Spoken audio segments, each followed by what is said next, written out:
The moment my grandmother left me a $150 million hotel, my husband and mother-in-law didn't even blink.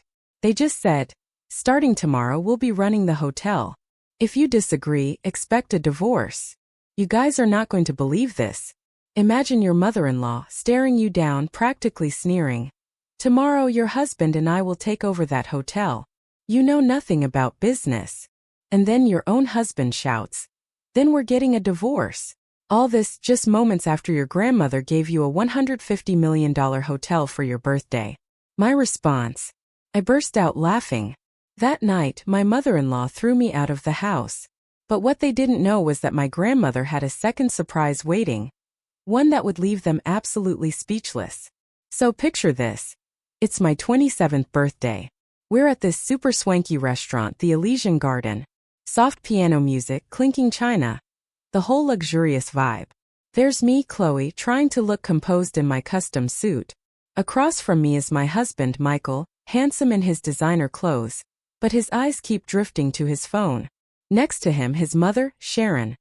All pearls and shiny gold bracelets, every movement a declaration of wealth. And beside me, my grandmother, Eleanor, the quiet strength in my life, radiating an understated authority that commanded respect. This whole celebration was Eleanor's idea. The dinner itself was awkward. Sharon had never really liked me. In her eyes, I was just a stay-at-home wife, someone without ambition, who'd simply gotten lucky marrying her successful son, Michael, who ran an import-export firm. The truth Michael and his mother often conveniently forgot? Eleanor had provided the seed capital for that very firm. "Chloe," Sharon said between bites of lobster, a clear dig disguised as a compliment. "For someone who's home all day, you keep yourself in good shape, don't you?" Michael let out a small, nervous laugh. I just forced a smile, swallowing the bitterness. Eleanor just watched, her sharp eyes missing nothing.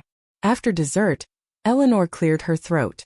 The piano music seemed to pause.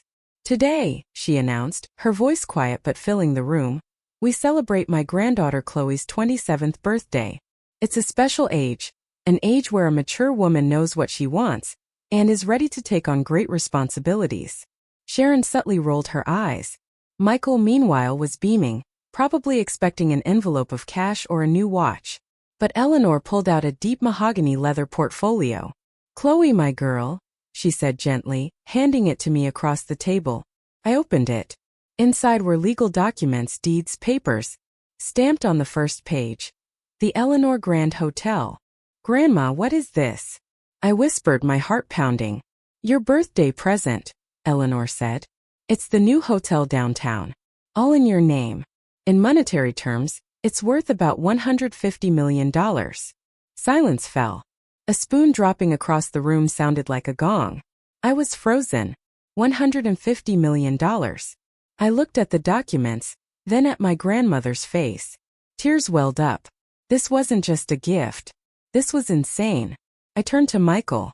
His reaction. Something I'll never forget. His face went from pale to beet red. His jaw tightening.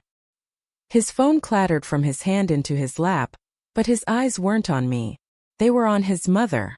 Sharon's face was even worse. The forced smile had vanished, replaced by an expression of shock she couldn't hide. Her mouth was slightly open. The glint in her eyes wasn't happiness for me.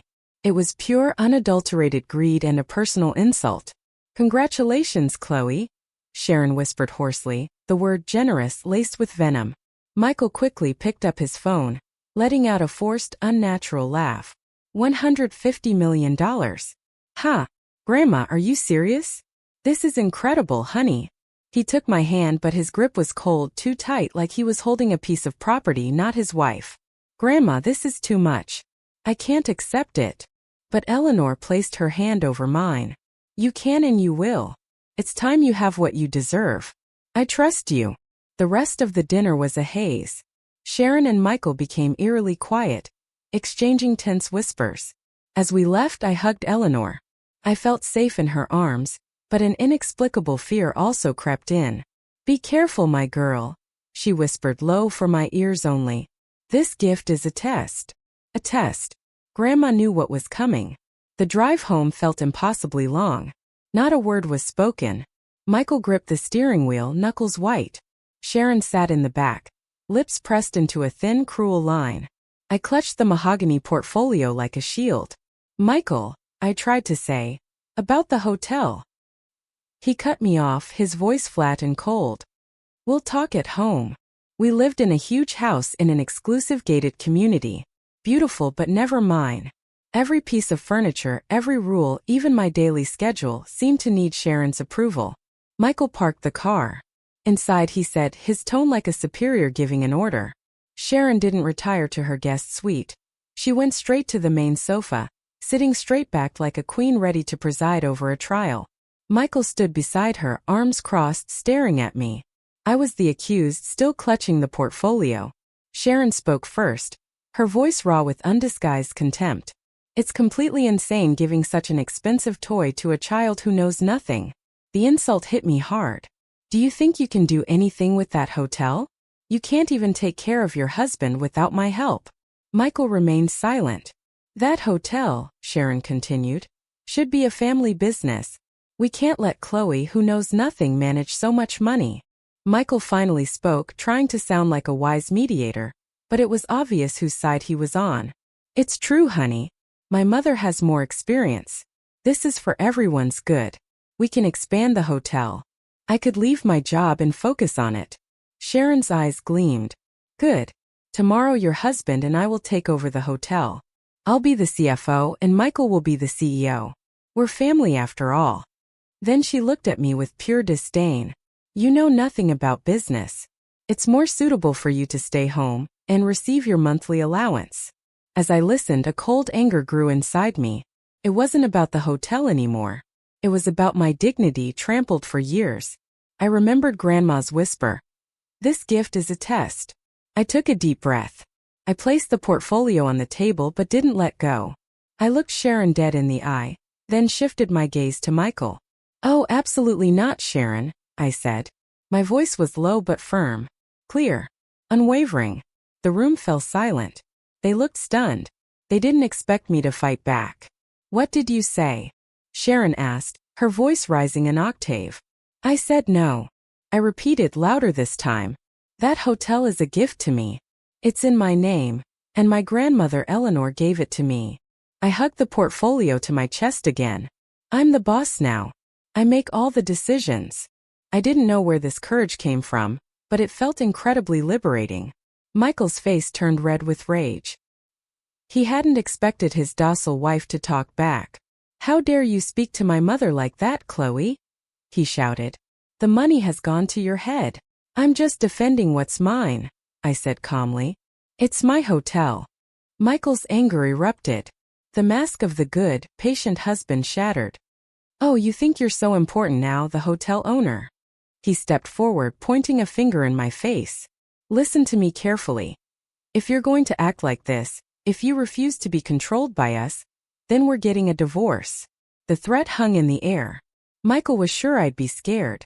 Sure I wouldn't dare lose my status as his wife. Who do you think will want a divorced woman like you?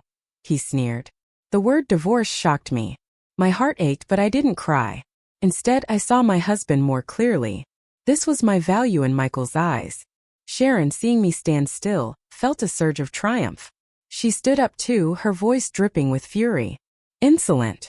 Ungrateful. Shameless woman. You're nothing but a parasite in this family. She glared, pointing directly at the front door. Get out of this house tonight. Get out with your hotel and never come back. Sharon's shout echoed in the suddenly silent living room. Out. My ears were ringing. I stood there stunned, looking at the two people who until now had been the closest in my life. The man threatening to divorce me, the woman kicking me out of my home. I felt something cold and hard form in my heart, replacing the sharp pain. I didn't cry. I just looked at Michael, then at Sharon. And for the first time, I saw them as they really were. Two greedy people who had just seen their source of wealth, Eleanor, bestow a much larger fortune on me. Now they saw me as a threat that had to be eliminated. Divorce and eviction were their weapons to regain control. I was about to open my mouth, not knowing what I would say. Maybe I would agree to leave. Maybe I would confront them. But before I could utter a single word, the sound of a key turning in the front door lock broke the tension. Click.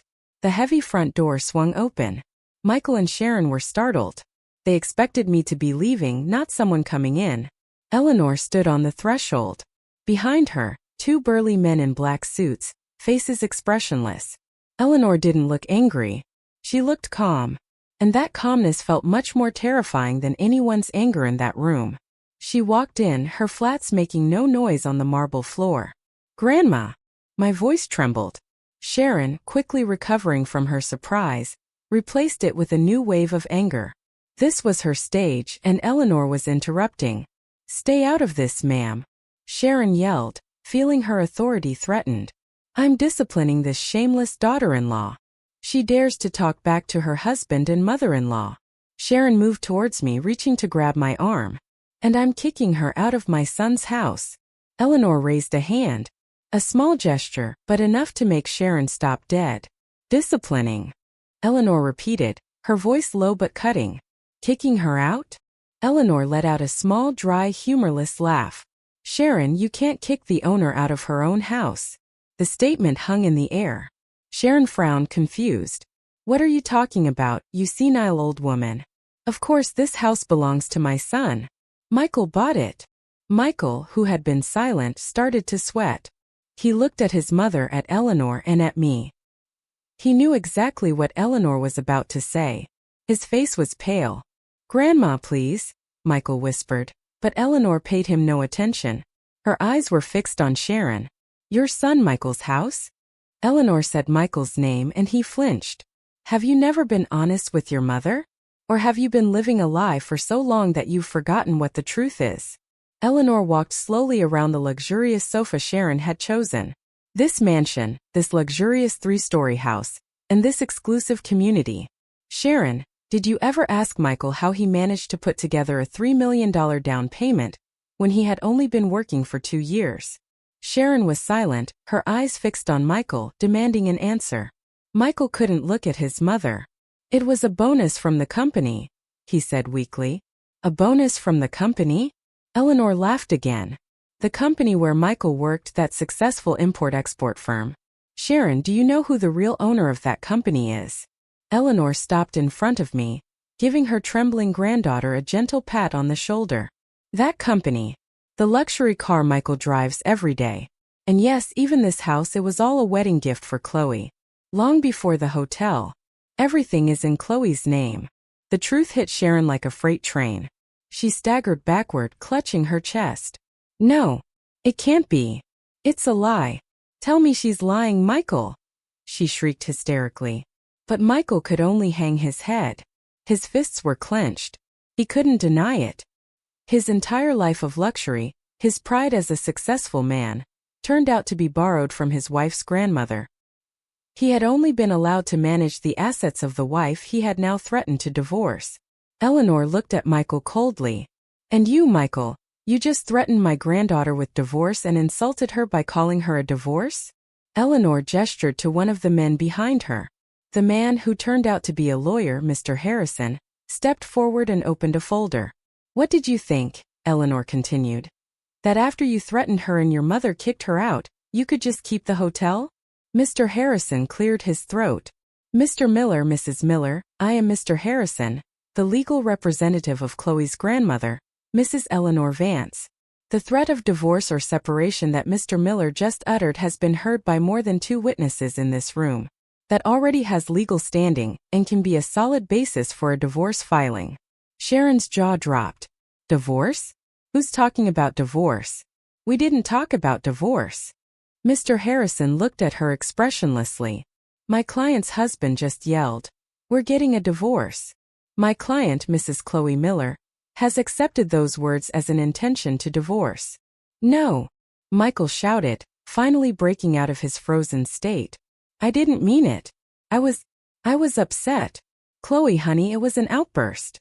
Eleanor interrupted him. "It's too late. My patience has run out. For years, I have kept silent as I watched my granddaughter be belittled in her own home, treated like a maid by you, Sharon, and betrayed by you, Michael, who instead of defending your wife, followed your mother's greed." Eleanor looked at me. "Granddaughter, bring that portfolio." I, still in shock, nodded and took the hotel portfolio I had left on the table. And now, Eleanor said, her voice calm again, this is my granddaughter Chloe's house and you two are unwelcome guests. Sharon was trembling, no longer with anger but with fear. You can't do this. This house is mine. Prove it, Eleanor challenged her. Call the police. Show them the deed to this house. Oh, I'm sorry. I have the deed, and it's in Chloe's name. Hysteria erupted. Sharon no longer screamed at me. She turned and attacked her own son. Michael, why didn't you tell me? Why did you let me live in this lie? She beat Michael's chest. You said you were just a parasite living off your wife. What kind of man are you, Michael? Michael, his pride completely shattered, pushed his mother, who fell onto the sofa. This is all your fault. Michael shouted, tears of regret streaming down his face. Your fault for never being satisfied, always comparing me to others, pushing me to want more, making me greedy. There was a time when I loved Chloe. I loved her. Eleanor snorted. Your love was purely material, Michael. Sharon slumped on the sofa, howling. She wasn't sorry for her mistakes. She was sorry for the luxury she was about to lose. No. This house is mine. I chose these curtains. I chose this sofa. You can't take it from me, she screamed. The scene was both pathetic and disgusting. I, who had been frozen, finally found my voice. The pain in my heart had gone numb. What remained was a deep, dense disappointment. I looked at Michael, the man I once loved. Now he seemed small and despicable. So all this time, all your actions, all those sweet words were because I was the access to my grandmother's money? I whispered. Michael couldn't look me in the eye. He fell to his knees, not before me, but before Eleanor. Grandma, forgive me. Grandma, I was wrong. Please don't take everything from me. Don't divorce us. I promise I'll be a good husband to Chloe. I'll stand up to my mother. I promise. Sharon, hearing that, screamed. Ungrateful son. You're going to choose that woman over your own mother. Shut up, Mom. Michael yelled. Don't you realize we'll be on the street tonight? Mr. Harrison, ignoring the disgusting family drama, stepped forward. Mrs. Miller. Mr. Miller. My client, Mrs. Chloe Miller, demands that you vacate her property immediately. Vacate? Sharon stood up. It's nighttime. Where will we sleep? That is not my client's concern, Mr. Harrison replied dryly. You have threatened and expelled the rightful owner. Your status now is that of trespassers. Chloe. Michael crawled, trying to grab my feet. Honey, please don't do this. This is our home. I stepped back as if Michael's touch could transmit poison. I looked at his face. The face and that company is now worth triple, Eleanor said. And remember when I asked you to review all the supplier contracts for our charities, and you discovered a 20% overbilling? I fell silent. I was beginning to understand everything. I've been training you, Eleanor interrupted me. I knew the true nature of Michael and his mother for a long time. I knew this day would come. I couldn't give you a fortune without also giving you the weapons to protect it. It's not that you know nothing, Chloe. It's that you haven't yet realized how much you know. You have a sharp business instinct. You are meticulous and you are honest. That's more than enough. Eleanor's words were like pouring gasoline on a small flame inside me. The fear didn't disappear, but now it was accompanied by determination. Mr. Harrison will be here soon, Eleanor said. We're going to the Eleanor Grand. It's time for the owner to greet her employees.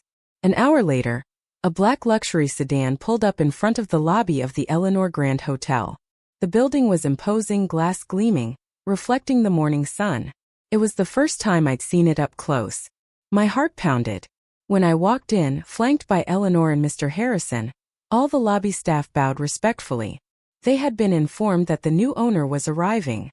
I, in a simple but elegant outfit, walked through the magnificent lobby with my head held high. We went straight to the main boardroom on the penthouse floor. All the department heads were already waiting. A dozen impeccably dressed men and women stood in unison as I entered. I sat in the main chair at the head of the table, with Eleanor on one side and Mr. Harrison on the other. The tension was palpable. I could feel their stares, curiosity, skepticism, and a slight disdain. A young, meek-looking woman had suddenly become their boss. Mr. Harrison began. Good morning, everyone. I present to you Miss Chloe Miller. She is the new owner and CEO of the Eleanor Grand Hotel. A middle-aged man, the most senior-looking with a general manager name badge, cleared his throat. Welcome, ma'am. I am Mr. Wallace, the general manager. All of us here are ready to help you adjust. The word adjust was spoken with a tone that implied I was an outsider. I smiled. Thank you, Mr. Wallace. I appreciate the gesture. Then I looked at each of the managers. I won't beat around the bush. I know I'm new here, but this hotel is mine, and I intend to know everything that happens in it. My gaze fell on a man next to Mr. Wallace. Mr. Peterson, you're the finance manager, correct? Peterson was surprised I knew his name. Yes, ma'am. I reviewed a brief financial report last night, I said, surprising everyone. I noticed a rather large new expense item in the last 2 weeks related to a company called Future Forward Consulting. Could you explain what this consultancy is for, and why a year's worth of fees was paid up front? Mr. Peterson instantly broke into a cold sweat. He didn't expect the new owner to notice that detail so quickly. Mr. Wallace shot him a sharp look. It's a consultancy for operational efficiency, ma'am, Mr. Peterson stammered. Operational efficiency? But another report shows that our operating costs increased by 5% last week. I countered, my eyes now sharp. And as for Future Forward Consulting, I asked Mr. Harrison to check on it this morning. The company was registered only 2 weeks ago. The room went silent. Mr. Peterson's face turned white. He knew he was caught. Mr. Peterson. My voice was soft but full of pressure. I'm not here to make enemies. I'm here to protect my assets. I'll ask you one more time. Who authorized this payment? Peterson swallowed hard, looked at Mr. Harrison, looked at Eleanor, who watched him without blinking. He knew if he lied, his career would be over. Finally, he broke. I'm sorry, ma'am, he whispered, trembling. The order came from Mr. Miller. The whole room held its breath. Mr. Miller? I repeated, feigning confusion on purpose. What authority does my husband have in this hotel? He said he represented the owning family, Mr. Peterson continued, resigned. He said it was to secure, well, a portion of the assets before you took full control. He brought the contract and pressured me to process the payment that same day. He ordered me to create the fake consulting contract. This confession was like a bomb. I felt a chill of cold victory. This was my first step. I looked at all the managers. As of today, I said firmly, I am announcing a full external audit of all departments. And Mr. Peterson, thank you for your honesty. Please give Mr. Harrison all the documents related to Future Forward Consulting and all correspondence with Mr. Miller. While I was taking my first steps as the queen of the hotel, Michael and Sharon were experiencing their first fall. The ambulance that had taken Sharon the night before, after an ER checkup determined she was perfectly fine, deemed it a false call and billed them the full cost. They didn't have that much cash. With what was left in Michael's wallet, they ended up renting a small, seedy motel room on the outskirts of the city that smelled of stale cigarette smoke and mothballs. The ceiling fan spun slowly, making a deafening screech. Sharon sat on the edge of the bed, still in the luxurious party dress from the night before, now dirty and wrinkled. Her eyes were swollen from crying, but the tears had dried up, replaced by a simmering anger. On the street. We're on the street, she whispered hoarsely. This is all your fault, Michael. Your fault for being so stupid. Why didn't you tell me everything belonged to Chloe? Michael paced the small room like a caged lion. His face was red. He had just tried to access his salary account from the company where he worked. It was frozen. He tried to use his corporate credit card. Declined. Eleanor had blocked all his access. He truly had nothing. Shut up, Mom. Michael yelled. You think I knew this would happen? I thought I had her under control. I thought if I threatened her with divorce she'd get scared. Turns out that old woman has brainwashed her. And now what? Sharon moaned. What are we going to eat? Where are we going to live? My jewelry, my purses. Everything is left in that house. Michael stopped pacing. His gaze fixed on the old laptop he had thrown on the bed. The only valuable electronic device he had brought besides his phone. A crazy, evil idea began to form in his mind. He still had one weapon left. Something very personal. You're right, Mom, Michael said, his eyes gleaming with cunning. We can't just give up. She's insulted us. She's humiliated us. It's time to bring her to her knees. Sharon looked at her son. What are you planning? Chloe can keep the hotel, Michael whispered. But I have her past. He opened the laptop, an old hidden folder. He still had old files, photos, and videos from their honeymoon. Moments when I wasn't as poised as I was now.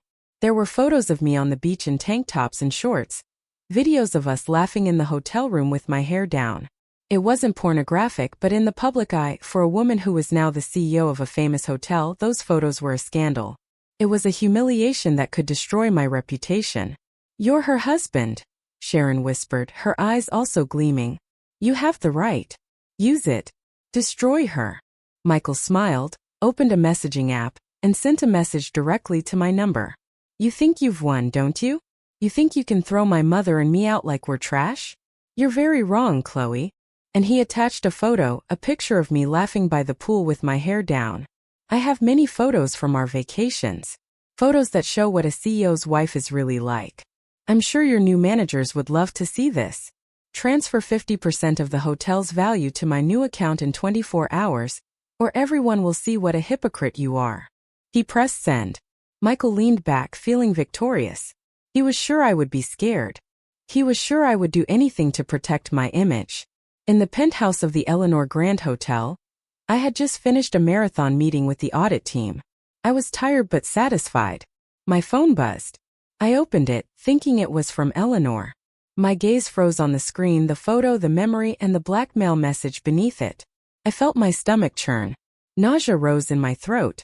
This was different. This wasn't about money or the house. This was about my honor. I felt exposed. I felt dirty. I felt just as Michael wanted me to feel. Weak and scared. My hands were shaking. I ran immediately to Eleanor's office next to her suite. Eleanor and Mr. Harrison were reviewing documents when I burst in without knocking, my face pale. Grandma, I whispered, handing her the phone. Eleanor looked at the photo and then read the message. Her previously serene face hardened instantly. Wretch, she whispered, her voice full of venom. Mr. Harrison read it over Eleanor's shoulder. Grandma, what do I do? Do I give him what he wants? I don't want those photos. I started to cry. No, Eleanor said firmly. We don't negotiate with terrorists. Mr. Harrison, on the other hand, seemed calm. There was even a faint smile on his lips. Ma'am, please calm down, he said. Don't respond. Don't say anything, but Mr. Harrison, this is... Mr. Harrison pointed to my phone. He has just given us the greatest gift he could offer. Eleanor and I looked at him, confused. Your husband, Mr. Harrison continued, has just committed 2 serious felonies simultaneously, extortion, and a severe violation of privacy laws for attempting to disseminate private content without permission. If we add the evidence we have from Mr. Peterson about the attempted embezzlement of hotel assets, our position in the divorce and in a criminal proceeding is unbeatable. He just handed us the rope to hang himself with. I stopped crying. My fear began to turn into a cold rage. So what should I do? We will file for divorce today, Mr. Harrison explained. And we will file a police report for this blackmail attempt. Let him wait for the transfer that will never come. Let him get nervous. In his panic, he's sure to make another mistake. I took a deep breath, looked at Mr. Harrison and looked at Eleanor. I nodded. Do it, Mr. Harrison, I said. My voice was now steady. Use everything necessary. I don't want to see his face again, except in a courtroom. This silence was much more terrifying than anger. She's ignoring us, Sharon whispered. Her broken nails drummed on the old wooden table. How dare she? How dare she stay silent after what you sent her? Michael felt a nauseating wave of frustration. His last personal weapon against me hadn't worked. Or worse, I didn't care. With the initial information obtained from the finance manager, Mr. Peterson, the newly appointed team of external auditors went to work. They were like a team of surgeons, dissecting the layers of the hotel's operations, and what they found was shocking. Michael's attempt to embezzle funds through a shell company was just the tip of the iceberg. This company, after investigation, transferred a monthly commission to a private account in the name of Mr. Wallace's wife. Michael, in his hasty greed, had simply taken advantage of an existing system of corruption. He and Mr. Wallace were two parasites feasting on the same body, the hotel. That afternoon I called Mr. Wallace to my office. Mr. Harrison and two auditors were waiting for him. "Mr. Wallace," I greeted him calmly, "I wanted to ask you about our contract with Vega Foods." The man still tried to force a smile, but it was awkward. "Of course, ma'am. They are our best suppliers. Perhaps the best at overbilling," I retorted. The auditor presented a pile of evidence: the inflated invoices, the bank transfer records to his relative's account, and the testimony of the head chef, who had complained that the quality of the products was often below expectations. Mr. Wallace's face went from white to ashen. He knew he was finished. "This is a misunderstanding. This is theft," I interrupted him. My voice was icy.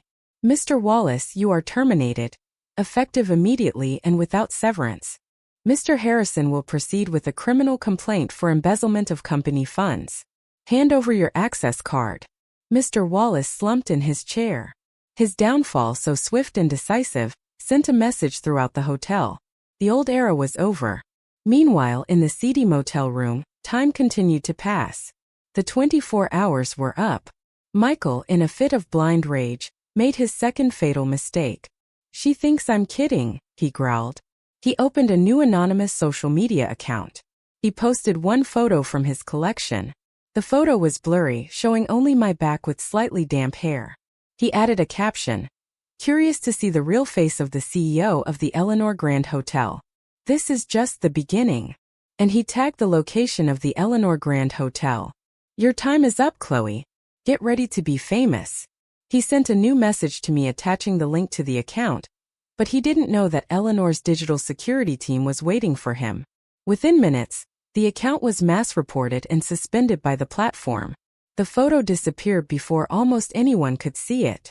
That evening, the private investigator, Mr. Morales, met with Eleanor again. He carried a thin folder. "As you suspected, ma'am," he said quietly, "Sharon has serious problems. Gambling debts. It started with small-time card games, and then she got into high-stakes poker games. She lost a lot. To cover it, she borrowed money from loan sharks." Eleanor listened intently. "What is the total principal she owes to 3 different lenders?" "Around $3 million. With interest, it could have already reached $4 million, Mr. Morales reported. I, who had just joined the meeting, covered my mouth in shock. $3 million. She planned to use the hotel, Eleanor concluded. She wanted to turn my granddaughter's hotel into her personal ATM to pay off her gambling debts. "There's more, ma'am," Mr. Morales continued. "Those creditors are not ordinary people. They gave Sharon a final deadline. The deadline was yesterday. They are desperately looking for her." Eleanor looked at the report in her hands. The address of the motel was there. Mr. Morales had found them. "They know Sharon has lost her source of money," Mr. Morales whispered. "They won't be playing games." Eleanor was silent for a moment, then looked at Mr. Morales. "Good. It's time for the creditors to know where she's hiding." The war was launched on 2 different fronts. Early in the morning, Mr. Harrison, dressed in his finest suit, stepped out of his car in front of the city's police precinct. He did not come empty-handed. He carried a thick folder with an official complaint filed on my behalf. The accusations were clear: attempted extortion, a serious violation of privacy laws regarding the dissemination of private content, and defamation. The evidence was irrefutable. There were screenshots of Michael's first blackmail message. There was the private photo he had sent. There was the link to the now closed anonymous social media account that constituted the second threat. The police, seeing the prominent Vance name behind the complaint and the solid digital evidence, acted immediately. This was a priority case. An arrest warrant for Michael was processed immediately. At the same time, in family court, another of Mr. Harrison's legal teams was filing for divorce. The divorce papers were even thicker. They contained a full transcript of my birthday night with Michael's explicit declaration of divorce heard by 3 witnesses. Added to this was the evidence of the attempted embezzlement of hotel assets obtained from Mr. Peterson and, As the final nail in the coffin of that marriage, a copy of the police report for blackmail. I demanded a swift divorce and that Michael have no right to a single cent of the marital assets, as he had committed a grave betrayal and criminal acts against his wife. The legal process, which would normally take months, was fast-tracked thanks to the surprisingly solid evidence. On a third darker, lawless front, Eleanor made her move through Mr. Morales. An anonymous message was sent from a burner phone. The message was short, sent to a number known to be that of the lieutenant of one of the city's biggest loan sharks. The content: Sharon Rose Motel, room 207 Hawthorne Avenue with her son. The message was sent. The phone was broken and thrown into a river. Eleanor washed her hands of it and went back to her morning tea. The bait was set. Room 207 of the Rose Motel was hell. Michael and Sharon were screaming at each other. "Idiot! Idiot!" Sharon yelled, throwing an old pillow at Michael. "Your plan has completely failed. The account is gone. Nobody saw it. Now we have nothing. You've ruined everything." "I've ruined it?" Michael retorted just as loudly. "Look at yourself. If you hadn't been so greedy that night, if you had just kept your mouth shut, we could have slowly taken over the hotel. But no, you had to scream like a madwoman. You ruined everything. You dare to blame your mother?" At the height of their argument, there was no knock on their room door. The door was kicked off its hinges. Crack. 3 large, rough-looking men entered the small room. The smell of alcohol and tobacco instantly filled the space. Sharon let out a scream. She recognized the leader's face immediately. "Chateau! Chateau!" she stammered, trembling. The man called Chateau smiled, revealing a gold tooth. "Ah, we finally found you, Sharon. You've been hard to find. I thought you had moved into a luxury house." His eyes scanned the miserable motel room with contempt. "You owe us a lot of money." Michael, who had been frozen with fear, tried to react. "Hey, leave my mother alone. Who are you?" Chateau turned to Michael, looking him up and down. "Oh, so this is your new investment, Sharon. This is your son you said was so successful." Another man pushed Michael against the wall. "So you're the son? Good. Then you'll pay your mother's debt." "What debt?" Michael asked in a trembling voice. Chateau's eyes gleamed. He looked at Michael. "Ah, so that was the collateral. You have a hotel, huh?" "It's a lie," Michael yelled, panicking. Just as Chateau's man was about to grab Michael, the already broken door was knocked down again. This time it was uniformed police officers entering with shields and aiming their guns. "Police! Don't move. Drop your weapons." The scene was chaos. The loan sharks were surprised. The police too. They had come for a blackmail suspect, but found 3 alleged loan sharks in the middle of what looked like a kidnapping. The loan sharks, armed only with pocket knives, immediately surrendered to the firearms. They were handcuffed. A police officer approached Michael. "Mr. Michael Miller, you are under arrest for attempted extortion and violation of privacy laws." The officer read the warrant. A second pair of handcuffs clicked shut on Michael's wrists.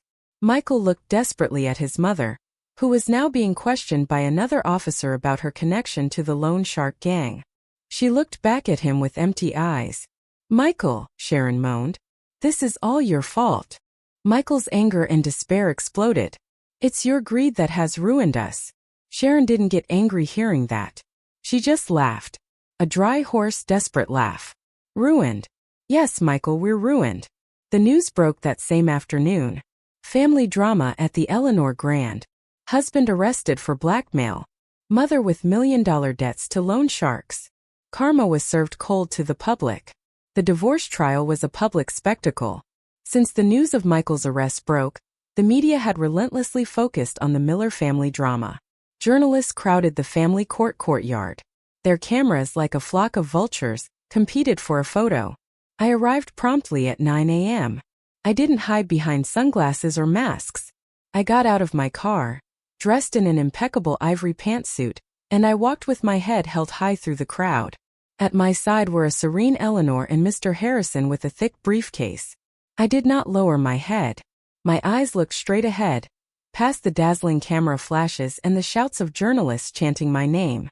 I entered the courthouse not as a victim, but as the CEO of a company. Inside the courtroom, the atmosphere was cold and formal. In the defendant's box across from me sat Michael. The contrast was painfully clear. Michael no longer wore expensive suits or luxury watches. He wore an orange prison jumpsuit. His face was pale and unshaven. He looked defeated. The judge, a wise-looking middle-aged woman, began the trial. Given the nature of the case, with overwhelmingly solid evidence and a pending criminal case, the trial was swift. Mr. Harrison stood up. He didn't need to say much. He just presented the evidence one by one methodically. Your Honor. His voice was calm and clear. We present our case based on the defendant's initial declaration of divorce. The defendant consciously expressed his intention to divorce my client, Mrs. Chloe Miller, in front of 3 witnesses. Mr. Harrison called Eleanor and one of the men in suits who had accompanied her that night as witnesses, who testified under oath. Second, Mr. Harrison continued, it is proven that the defendant committed a grave act of betrayal by conspiring with his mother, Mrs. Sharon Miller, to attempt to embezzle my client's assets. He presented a second file. Inside was the written testimony of the finance manager, Mr. Peterson, and a copy of the fake Future Forward Consulting contract. And third, Your Honor, Mr. Harrison's voice grew graver. Even after being expelled from my client's property, the defendant proceeded to commit the crimes of extortion and violation of privacy laws. He presented a third file. Inside was a copy of the police report, screenshots of the blackmail messages, and the private photo presented as evidence. A murmur of surprise ran through the courtroom. The judge read the documents. A deep furrow formed on her forehead. She looked at Michael coldly. Defendant, do you wish to refute this evidence? Michael trembled. He looked at me. I met his gaze. My eyes were serene without hatred or love, only emptiness. It's a lie, he mumbled. It's all a lie. She brainwashed me. She... From the back of the courtroom, Sharon stood up and screamed, he's right. That woman is a witch. She has brainwashed him. The scene became chaotic. The judge slammed her gavel. Silence. Bailiff, remove that spectator from the courtroom. Sharon fell back into her seat, trembling violently. Michael continued to ramble. Chloe, please don't divorce me. I love you. Don't ruin my life. But it was too late. The judge cleared her throat and looked at Michael with an expression of disgust. Defendant, not only have you failed as a husband, but also as a human being. The court's decision is as follows. 1. The divorce between Chloe Miller and Michael Miller is granted, effective immediately. The first bang of the gavel sealed it. 2. The judge continued. Since this divorce is based on the grave fault and crimes committed by the defendant, it is declared that the defendant's right to any marital property is completely nullified. The second bang of the gavel was the final nail in Michael's coffin. He got not 1 cent. In the back row, Sharon howled hysterically. She knew it was the end. Michael slumped powerless. His handcuffs clinked. He was nothing anymore. No wife, no house, no company, no fortune. All he had left was an orange prison jumpsuit and a criminal case waiting for him. I closed my eyes for a moment and took a deep breath. I didn't feel victory. I just felt freedom. I stood up, gave a respectful nod to the judge, and turned around. I walked out of the courtroom without looking back. I didn't need to see Michael being dragged away by the guards. I didn't need to hear Sharon's howls screaming my name. Outside, the camera flashes erupted again, but this time I stopped. I stood in front of dozens of microphones. Today, I said, my voice clear and broadcast across the country, justice has been served. The legal system has protected me. Thank you. A journalist shouted. Miss Miller, do you have any message for your ex-husband? I looked directly at the camera. He is no longer my husband. 2 years later, I was no longer just the owner of the Eleanor Grand. My photo graced the covers of business magazines, not as a victim or a rich divorce, but as the innovative CEO of the year. I had completely revamped the hotel's management, promoting the honest Mr. Peterson to new CFO, and building a solid team based on integrity, not nepotism. The hotel was now building 3 new branches in Miami and Aspen. That day, I was on the podium in the main ballroom of my hotel. Hundreds of VIPs, officials, and journalists attended. I wasn't wearing a rigid suit. I wore a modern designer pantsuit that radiated elegance. I wasn't inaugurating a new hotel. Today, I was launching the Eleanor Vance Foundation for Women. I am here. My voice resonated in the room. Not just as a CEO. I am here as a woman who once felt fear and helplessness. I was threatened. I was belittled. But I learned that our greatest strength is not in the absence of fear, but in facing it. This foundation will provide legal aid, business mentorship, and a safe haven for women who find themselves in situations where they feel they have no voice, because every woman deserves to be the CEO of her own life. The room erupted in applause. In the front row, Eleanor watched her granddaughter, her eyes shining with pride. I had not only passed the test, I had redefined it. In a forgotten, sordid corner of the city, a scene of cruel contrast was unfolding. In the visiting room of a prison that smelled of cheap disinfectant and despair, Michael sat behind a thick pane of glass. He was thin now, his gaze empty. The 5-year sentence he received for extortion and attempted fraud had taken what was left of his spirit. An old woman sat on the other side of the glass, holding the phone receiver with trembling hands. It was Sharon. Her hair was gray, her face lined with a bitterness that went beyond age. She had lost her house, her social status, and her son. After the loan sharks were arrested, their ledgers had implicated her, and she had received a suspended sentence and a massive fine that she was paying off by working as a dishwasher in a greasy spoon diner. It's her fault. Sharon hissed into the phone. That woman took everything from us. If you had just stopped blaming others, Mom, Michael replied, his voice dull. This is all because of your greed, too. A $3 million gambling debt. You were crazy. You dragged me into this hell. Ungrateful son. Sharon shrieked, banging on the glass. A guard immediately yelled. Visiting time is over. The line went dead. Michael was dragged back to his cell. Sharon stumbled out of the prison. She went back to the diner where she worked. The smell of stew and sweat hit her nose. She entered the dirty back kitchen and continued scrubbing the pile of dirty dishes. As she scoured a burnt pot with steel wool, the evening news came on the old TV in the corner of the restaurant. Sharon looked up distractedly, and on the screen she saw me. She saw a radiant Chloe, a beautiful Chloe. I was being interviewed about the launch of my new foundation. Miss Miller, you are an inspiration, the host said. Sharon froze. Her hand holding the steel wool stopped moving. She looked at the woman on the screen, the woman she once called ignorant. The woman she had kicked out. The woman who now had everything she had ever dreamed of. While she, Sharon, had nothing but a pile of dirty dishes and an eternal regret. She didn't cry. Her tears had already dried up. So I found my voice, took control of my life, and built an empire from the ashes of betrayal. What would you have done in my situation? Have you ever faced such blatant greed and manipulation from family? And how did you rise above it? Tell me what you think in the comments below.